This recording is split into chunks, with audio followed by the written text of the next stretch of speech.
Alena Chapman, founder of Soul Manifesto. And I have a question that I think you really need to consider. Do you own your life, or does life own you? Now, what do I mean by that? What does that mean, Alena? I can just hear it. I'll tell you, if you are owned by your life, then you're someone who wakes up in the morning thinking, oh, another day, and you're not happy about where you're going or what you're doing. It owns you. You're doing it to pay the bills. You're doing it for the home. You're doing it for whatever, but you're not doing it because it's your creation. Number 2, you live vicariously through other people.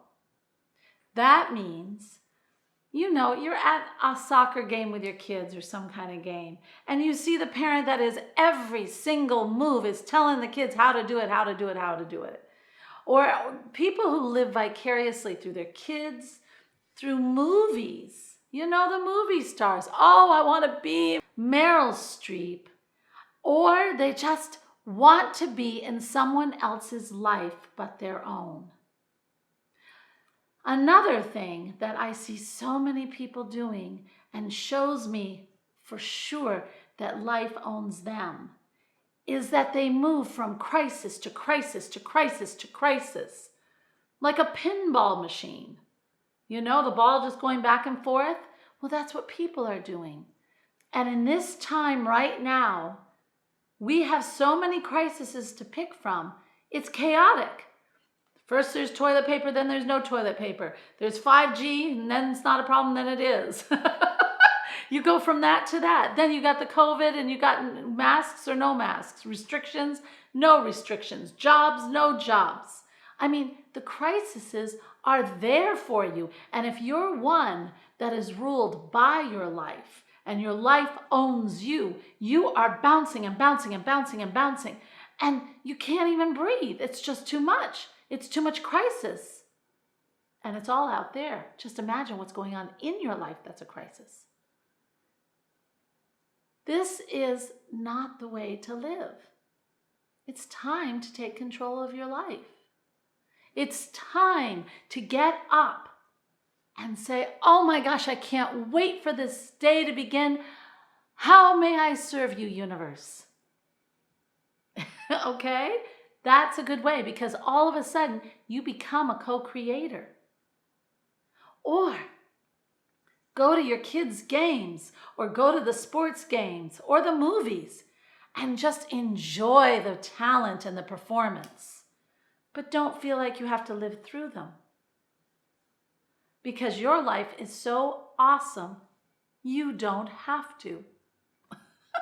And then finally, the crises. And I know people feel like every crisis is important. And it's not that you ignore the crises. It's just that you get a higher perception of them. And you kind of gauge which one you want to get involved with. You don't believe every news flash. You don't believe everything people say. You do a little bit of research. You think, okay, that's kind of cool. How can I bring my very best in helping? And you figure out how you want to help. You see, you don't just fall into the complaining and the worry and the anxiety.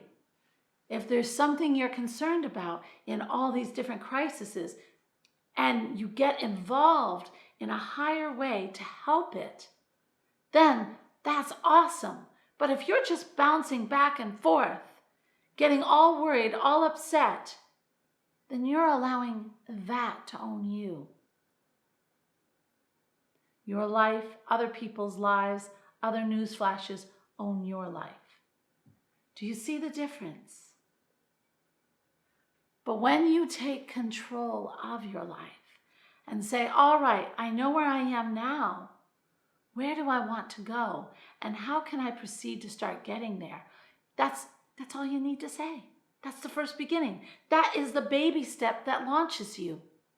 I know where I am right now, but where do I want to go? And what are the first 2 steps I want to take to get there? That's it, folks. Isn't that simple? And yet we don't do it.